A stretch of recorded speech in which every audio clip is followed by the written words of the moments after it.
Let's see how to connect USB-powered portable notebook speakers to the desktop. The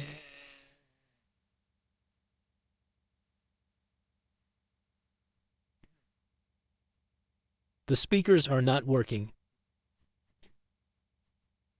If your speakers are not working, input the device behind the desktop.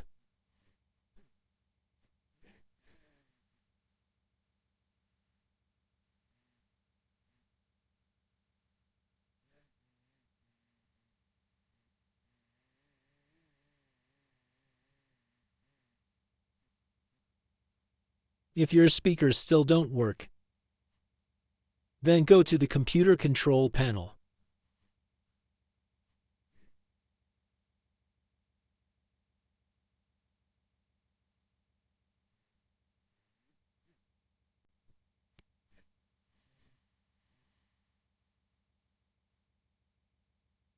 You must enable your speakers.